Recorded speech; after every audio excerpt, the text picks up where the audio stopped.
I can never remember one of the conversations I had with him one time in his office. He said, every day I do 5 things that I know that will advance my life forward. And nothing can take those things away from me. And you know him. But let me please introduce him to you. And I hope that the choir is ready to help me bring him up as soon as I'm done with this introduction. Pastor Bisi Akande is a John C. Maxwell certified coach. And expected more applause. Expected more. So I will assume the mic was not working and I will start all over again and then you do it the right way. Pastor Bisi Akande is a John C. Maxwell certified coach, speaker, and trainer. He holds a BSc in chemistry, master's in international relations and strategic studies, PGD in theology, and a master's in business administration with special interest in human resource management. If you want to clap, clap like someone who knows what they're doing. He's the pastor of over a decade. He serves as the personal assistant to the AGO admin personnel of the Redeemed Christian Church of God and doubles as the pastor in charge of Youth Province 1, Lagos. Pastor Bisi Akande is a member of several professional bodies, including Nigerian Institute of Management, Associate Member Chartered Institute of Personal Management, amongst others. He serves on the board of the Redeemers Business School, a training arm of the Redeemed Christian Church of God, and is privileged to act as executive secretary. He has a strong passion to see every follower rise to become a leader. As a leadership consultant, life coach, and trainer, he is a regular face and highly sought-after facilitator at various leadership conferences and seminars. A prolific writer, Pastor Bisi Akande has authored various books, including Strength for the Journey, the Habit series, Living a Good Life, and so many more. And he has also published magazines which have had great impact on its readers across the globe. Pastor Bisi is happily married to his sweetheart, Pastor Mrs. Ololade Akande, and their marriage is blessed with children. Now, it's not coming up yet, sir, sorry. I know that, I have the mic. That's the privilege of having the microphone. I'd like us to please rise up to our feet. And I'd like us to welcome the man that God used to conceive the vision of this conference. The man who took up the discomfort of birthing a great vision like this. I need you to clap your hands. If you don't clap your hands, you are going to join me on this stage. And you will say something. So as we bring up Pastor Bisi Akande, I'd like us to jam our hands together as the song plays. Pastor Bisi, that's for you. Yes, you can come. Put your hands together to the beat of the song. Stand up. Can come, sir. Please welcome Pastor Bisi Akande as he comes up. Jam your hands, don't stop. Stand up for the champions, for the champions. Stand up, stand up, stand up for the champions, for the champions. Stand up.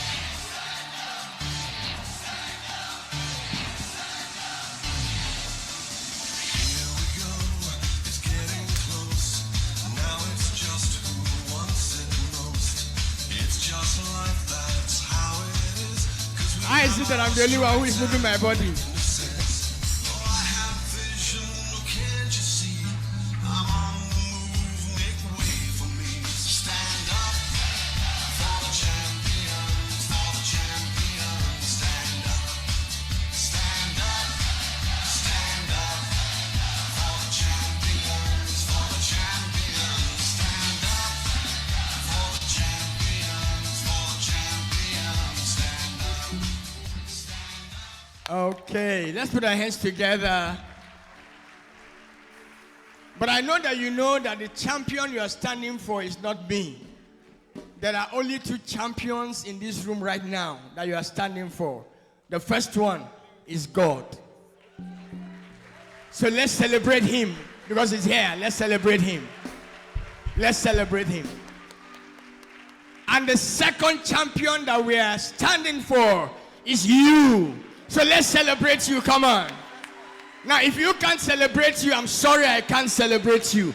So let me see you celebrate you like you want me to celebrate you. Let me see you celebrate yourself like you want the person seated next to you to celebrate you. Come on, somebody. All right. Glory to God. I want to say a very big thank you for everyone here today for making it happen, because if you didn't do this, we won't do this. It's because of you that I'm standing up here this moment. It's because of you that I'm opportune to be on this platform. It's because of you that we have this platform, because like I always say, it all begins with you. It may not be all about you, but the truth is that it all begins with you, because the truth is you are the leader that we are talking about here.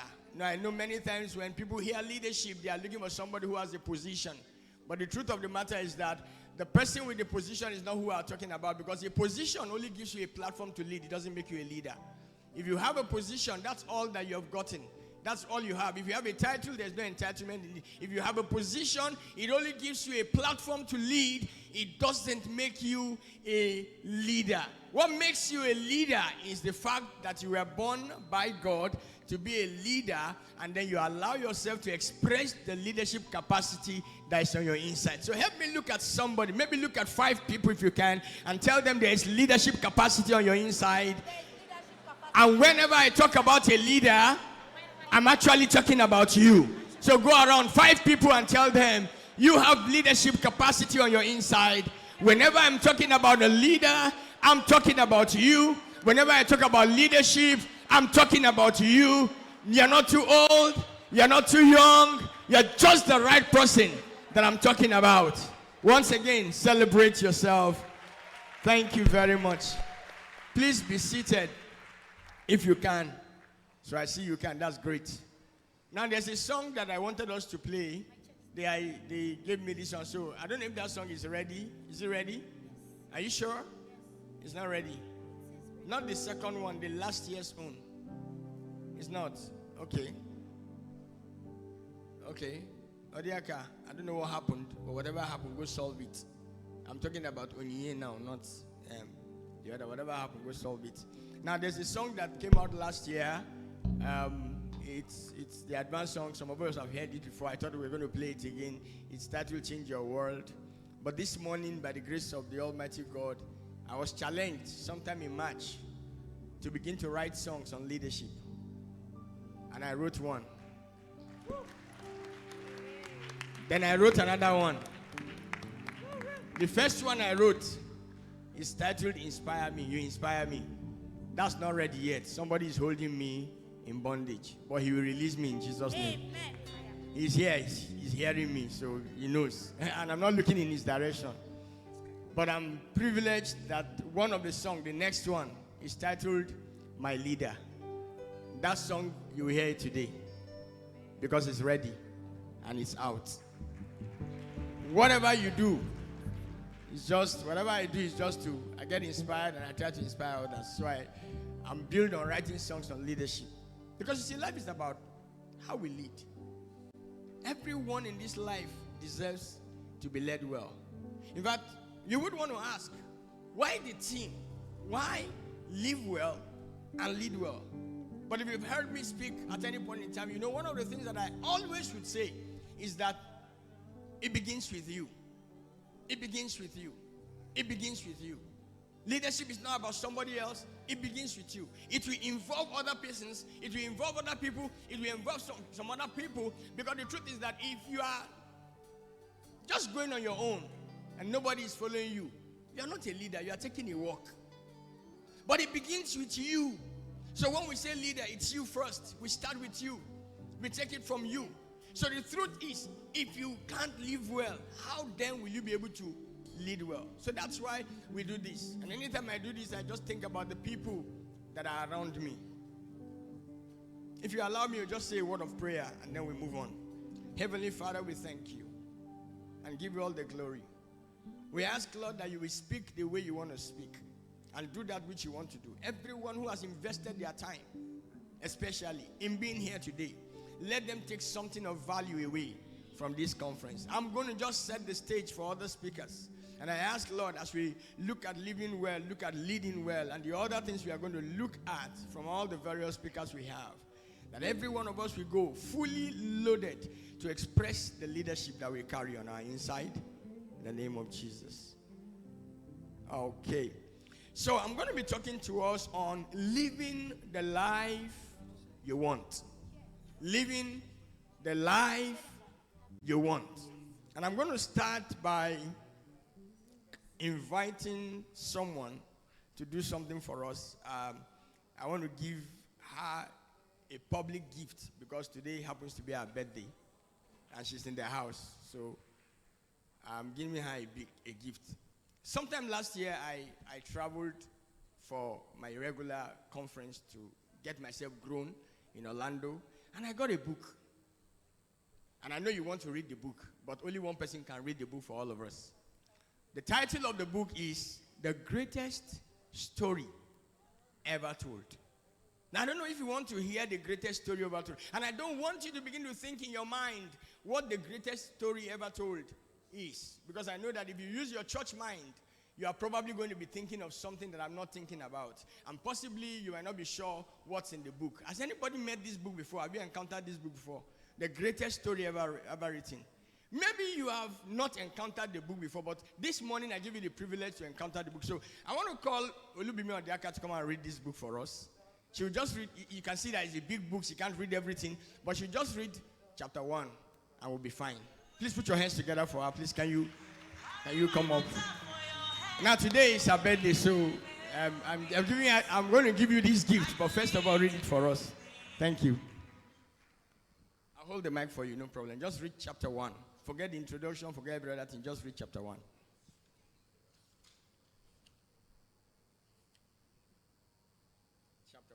Chapter 1.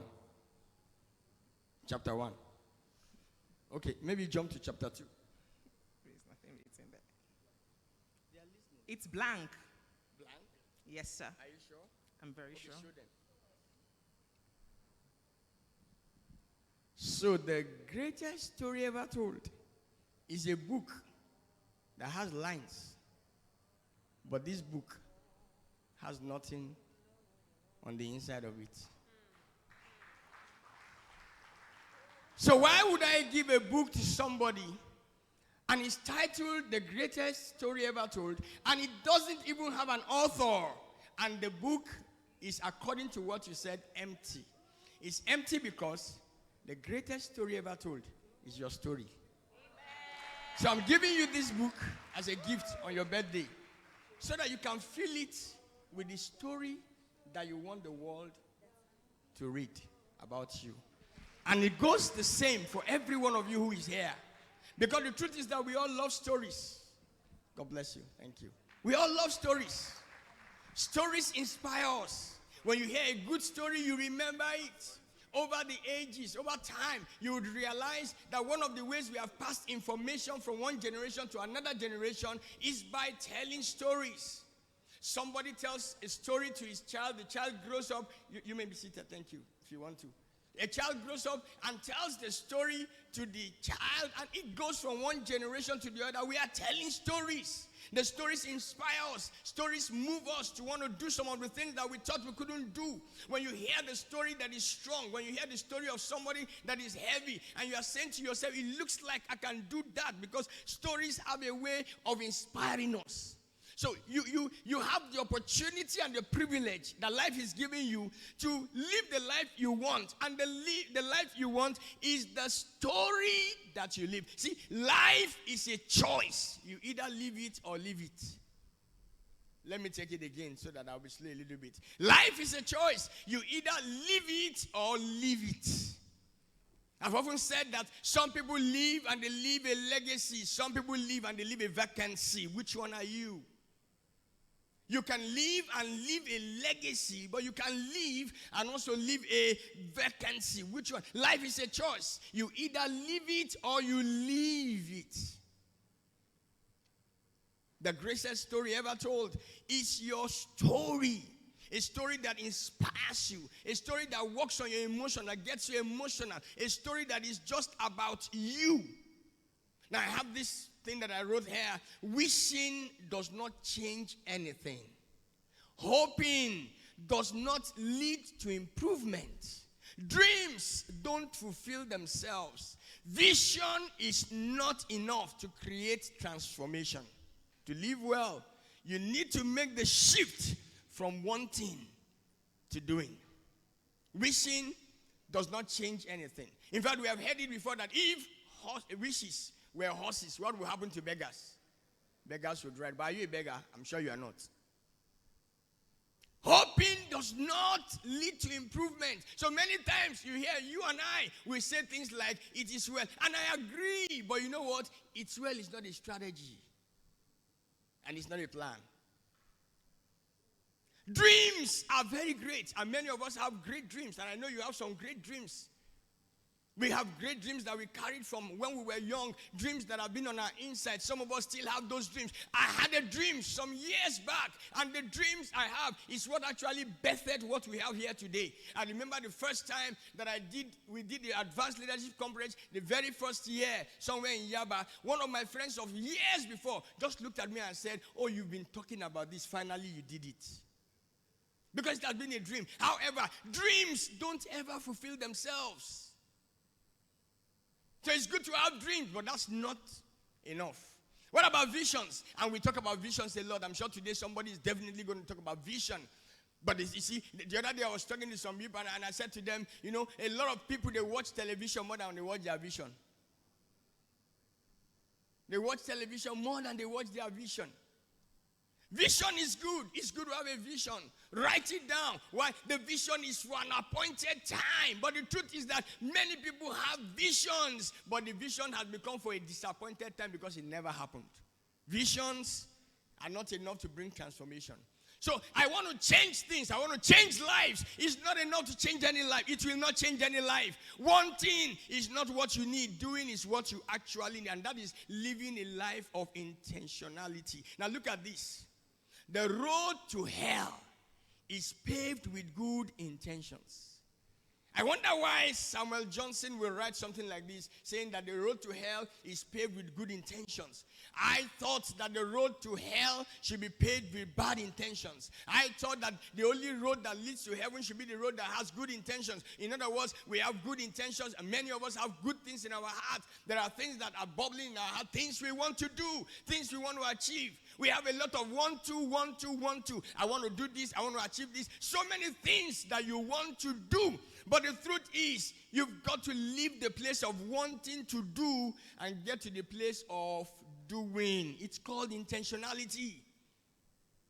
So if there's anything that the Advanced Leadership Conference 2023 does for you, is that it should be able to inspire you.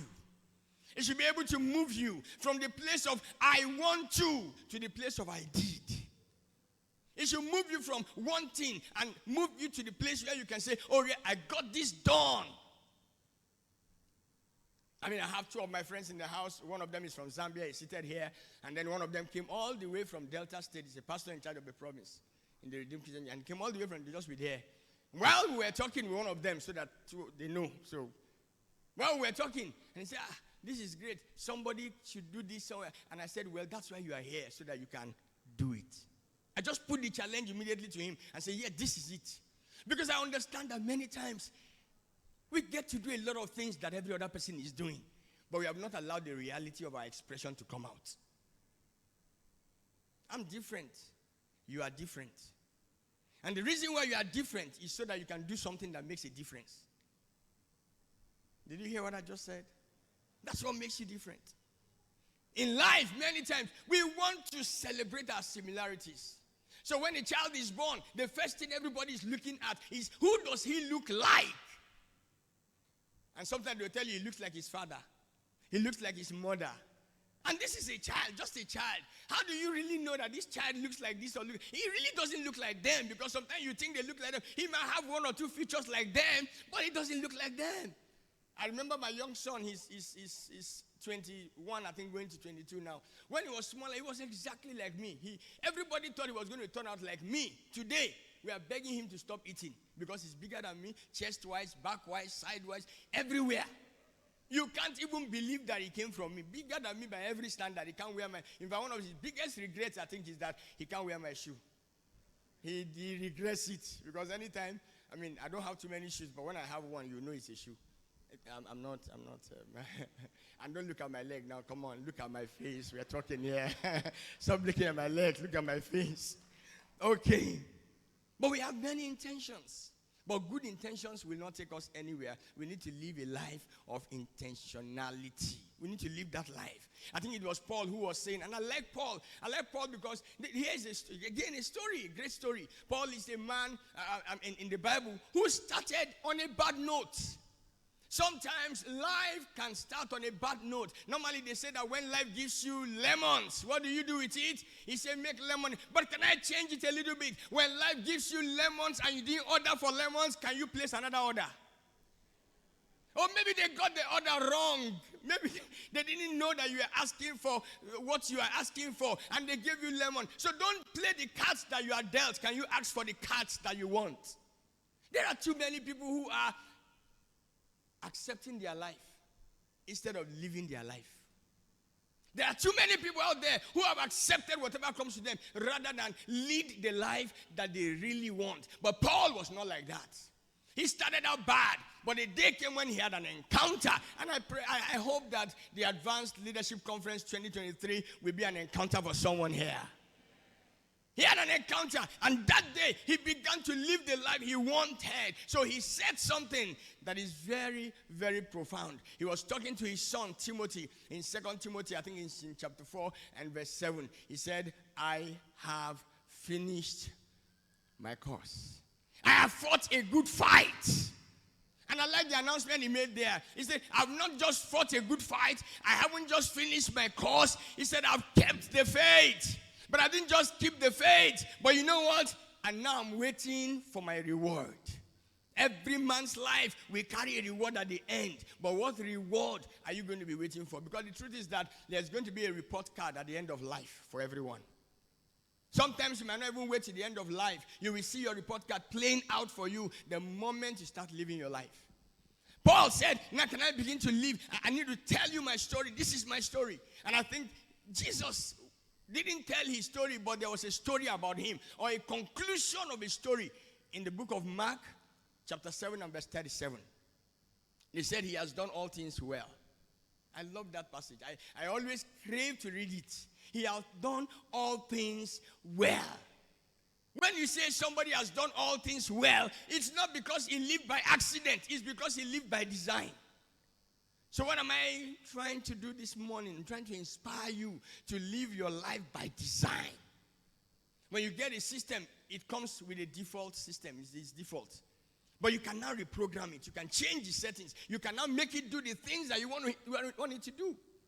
That's living by design. Life can be lived by design. If you want to live well, then you must live life by design. Let's go by the design that you want. Now, my time is running out, so let me quickly just look at a couple of the characteristics of people that live their life well, or characteristics of people that are intentional with life. Number one is that they live and lead with purpose. There are people who live and lead their lives with purpose. In other words, they know exactly why they are here, because there are 5 critical questions that every one of us needs to answer in life. I'm sure you might have heard this, but think about it again. The first question that you must answer as a person is the question, who am I? And that question has to do with your identity. Your identity. And a lot of times, people don't answer that question well. So when you meet somebody on the street and something is going on, the question they will ask you that they have never asked themselves is, what's that question?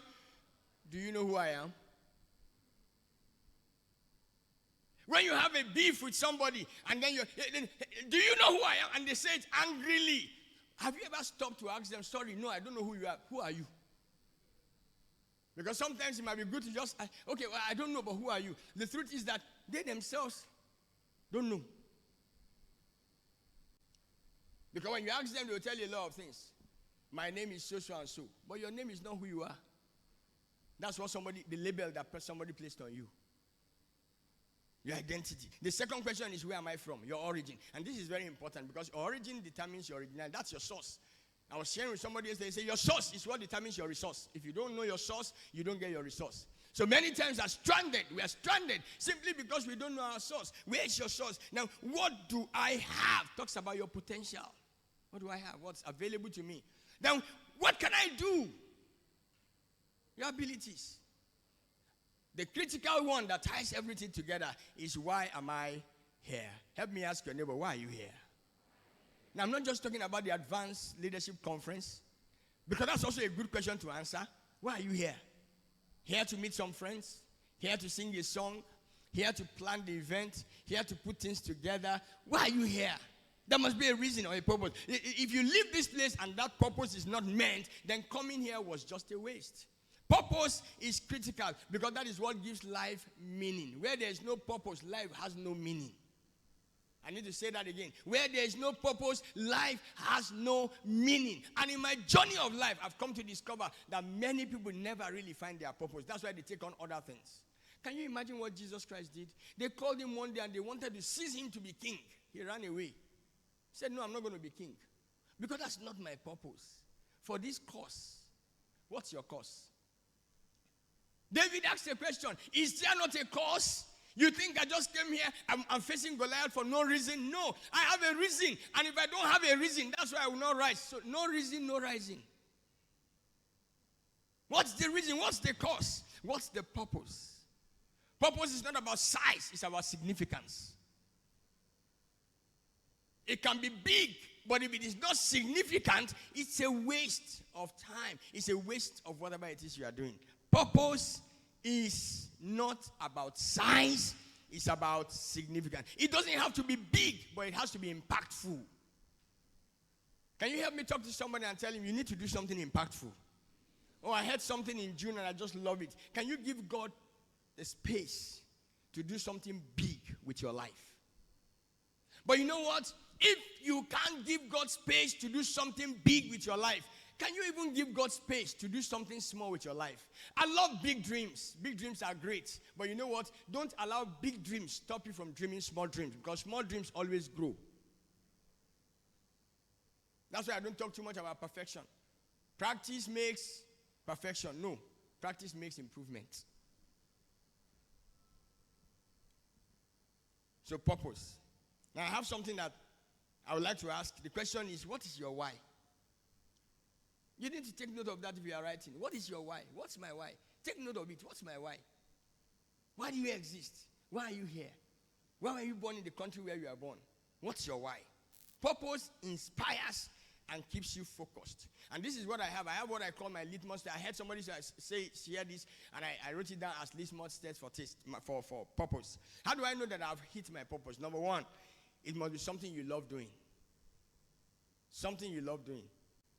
I mean, if you know me well, you would know that you can wake me up at 2 a.m. in the night and tell me to talk leadership, and I will do it gladly. I love it.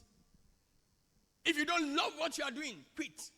Stop doing it. Because you will not help yourself, you will not help the people around you. You must love it.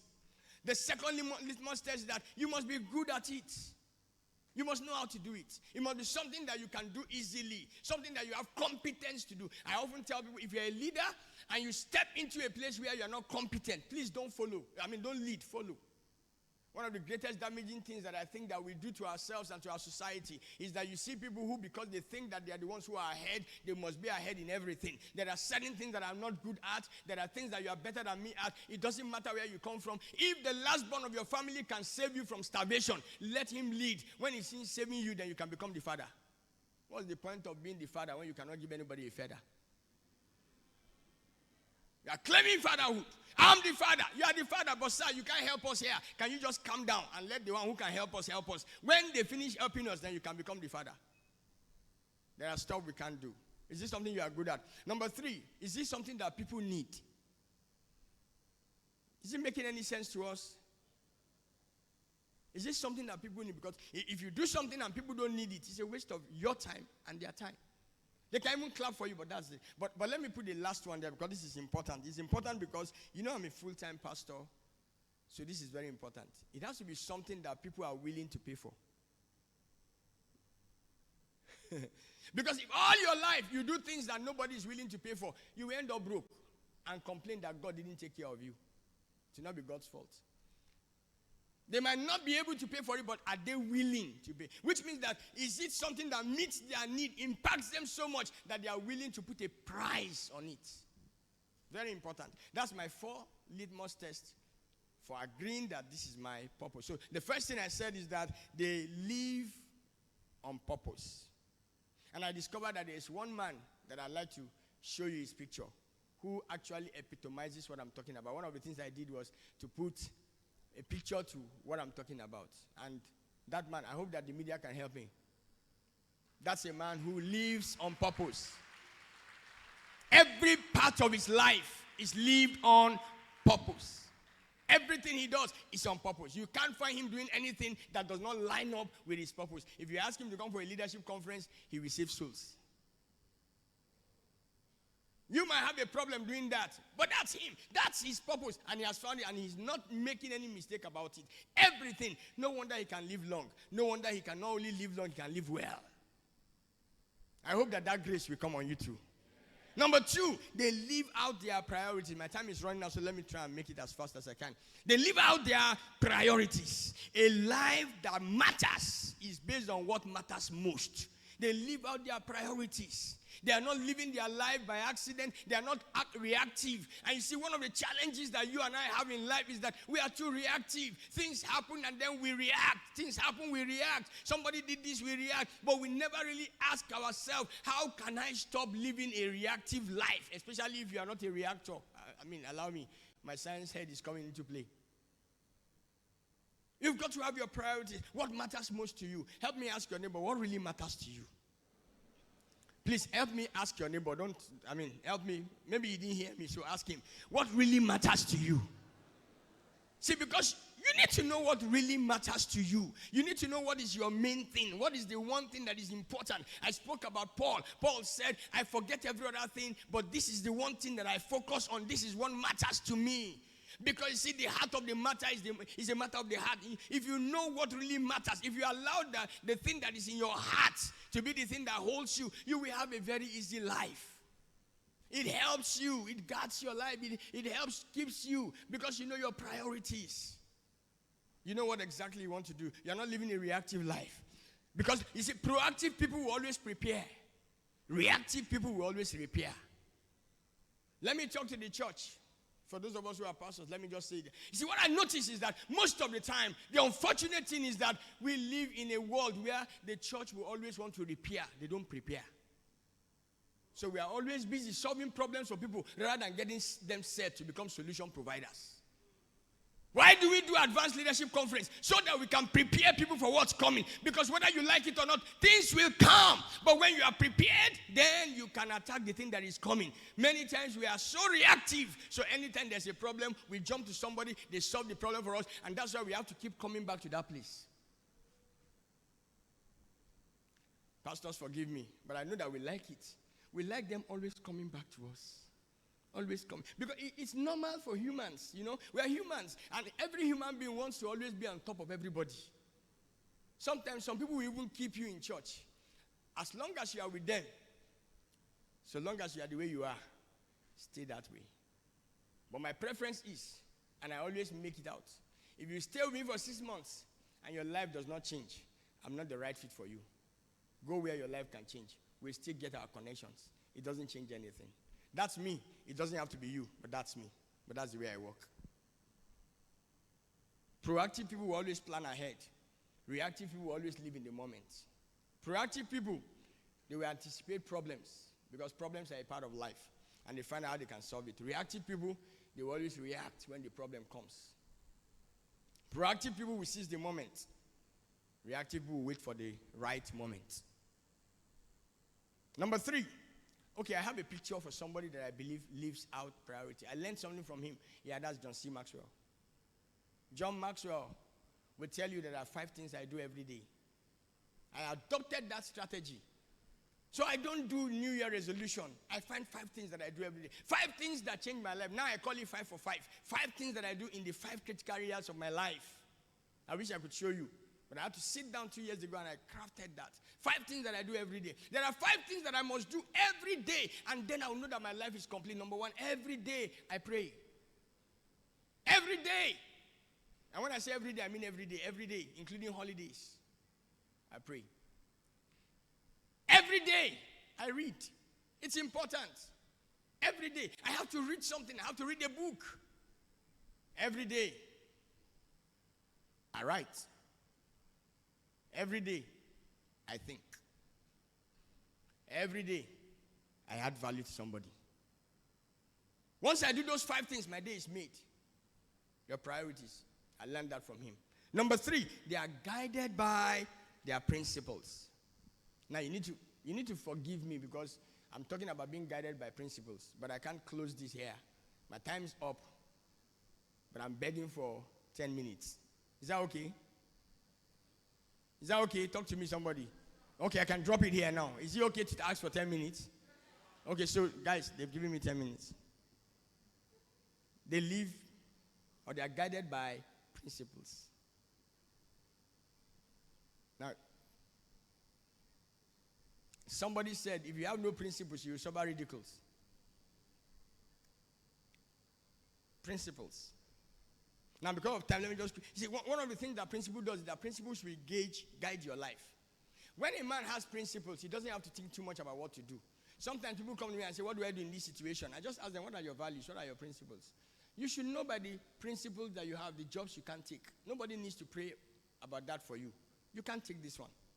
Principles will guard your life. They protect you. And principles will act as a gauge, helping you to evaluate whatever it is that you do.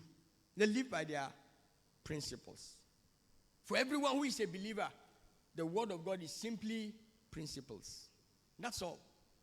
I told somebody somewhere, I read the 10 Commandments. I read it again and again. What did I discover? The 10 Commandments are just a value system. That's all it is. Just a value system on how to live your life. Hear what Proverbs says. My son, pay attention to my words. Let me just paraphrase. In the last part, he said, for they are life to those who find them. Very simple. Every day of my life, I read 1 chapter of Proverbs every day. 1 chapter. Why? Because I've discovered that when you read Proverbs 1 chapter every day, you become full of wisdom in life. And I found somebody that I think lives that. I just love him. Maybe that's why I just connect with him. And I've not seen his ministry suffering, what do you call it now, attacks and other things like that. Because he's basically a man of principles. Pastor Pojo Yemade lives by his principles. Okay, media couldn't get the picture up for me. Lives by principles. Let me move on. Number 4, they partner with the right people. That's very critical. Anything you do around your life as a leader has a lot to do with the people that you do it with. I like a statement that I heard from somebody. I want to make a difference doing something that makes a difference with the people who want to make a difference at a time that makes a difference. But it has to be with the people. What was the first thing that Jesus did when he came to the face of the earth? Talk to me, somebody. What was the first thing he did? Before he started ministry, what was the first thing he did? He discovered 12 people. To let you know that you can't do it alone. He first of all had to select 12 people and say, look, I need these 12 people to work with me. You've got to have the right kind of partners. You've got to know how to be intentional in your relationship with God first. Then your relationship with yourself and your relationship with other people. See, in this life, there's nothing anybody gets that does not have to do with relationship. Nothing. Some years ago, I think they were talking about the issue of some promotions were happening somewhere. And then they were talking, and then they said, the man is just putting people there, people that are his friends and all that. And somebody said, please, but let's think about it. Are you going to take your enemies and appoint them to take office? Is it not your friends that you are going to take? Not you. You can't take your enemies. You take your friends. So you've got to be intentional about how you relate with the people that are around you. And I just put down this quote. I got this quote and I liked it. Say the single most important formula of success is knowing how to get along with people. When people get along with you, they will easily go along with you. That's very important. Many times we miss out on this critical factor of life. How do you get along with the people around you? We've got to learn it. None of us is yet there, but we have to learn it. We have to be able to get along. Some people will say, I don't care. You don't care? No, it doesn't work like that. You may get it today, but the time is coming when you will not get it again. So the single most important ingredient or the formula to success is knowing how to get along with people. I have some principles for building strong relationships, but I think I'm going to skip it. But let me just say one. Value yourself. Very important. Love your neighbor as what? Yourself. The value you place on yourself will determine the value you place on somebody else. Value yourself. Number 2, value people. Very important. Value yourself, value people. Learn to show appreciation. Learn to give affirmation. Learn to create attraction. Demonstrate affection and pay attention. Very important. Let me close on that note. But before I do that, there's one person that I've come to find. I hope you got the picture. If you didn't get the picture, then I won't talk about it. Because it's not somebody that many of us would know. But I just like the life that she brings to anywhere that she is. She's a friend of mine. Her name is Bisi. Very alive. Anywhere she gets to, she brings life in that place. Okay, somebody wants to clap. Please go ahead and clap. I know she's watching that. That's her over there. She's just the kind of person that shows up at every point. She will just show up and you're wondering, how did you manage to show up in all these places? But you will see her connecting many of us and bringing men put together. She knows how to do it. She's good with that. Let's move on. The final thing is that they focus on their personal development. When you ask people to come for a leadership conference, you will not have as many people come for it as much as you will say, let's go for a prayer service. When you ask people to come for a session when they will go to school and learn something, you won't have as much as you will have when they say, okay, let's go for a... Why? Because people don't know that your profession cannot grow if you are not growing. The truth of the matter is, you bring your person to the profession. And I always say it's very simple. If you are a thief and you attend church, you will steal church money. If you are a thief and you work in a bank, you will steal bank money. If you are a thief and you happen to enter government, you will steal government money. If you are a thief and you live in your father's house, you will steal your mother's money. Don't mind me. I don't know why I said your mother's money. But you know, it's who you are that you bring in there. When you read in the scriptures, you find that who you are matters a lot. So how are you growing yourself? Who are you? How are you growing yourself? How are you getting better? I was talking to a young man yesterday. I was just chatting about this. And I said, look, every problem you have that defeated you is because that problem was your size. If you grow more than the problem, it will never defeat you again. Never. So the problem you have is that you are not outgrowing your problems. If you grow more than them, they will not be able to challenge you again. If you're a child and you want to walk, sometimes you walk and you fail, you crawl and all that. But as you grow, you don't need to think. All of you here now, if I tell you to stand up, you will stand up without thinking about it. Why? Because you have grown yourself to that capacity. But if I tell a 6-month-old baby, stand up and I'm praying in tongues, get all of you to pray together, will he wake up? No. Why? He has not grown beyond where he is. So whatever you are tackling, whatever challenges you are fighting, whatever you are battling right now is exactly your size. If you want to win over it, what do? Grow yourself beyond that. And if you know me, I'm all about growth. John Maxwell will say, growth is the only guarantee that tomorrow will be great. If you want a better tomorrow, what do? Just keep growing yourself. Stay in the environment where you can grow. I have a lot to talk about this, but the 10 minutes I asked for is almost wrapping up, so I don't want them to send me out of this place. Yes, of course, I'm the convener, I'm the host, but they can sack me. And if I ask you again to give me more time, I'll be taking more than I can bite, so I won't do that.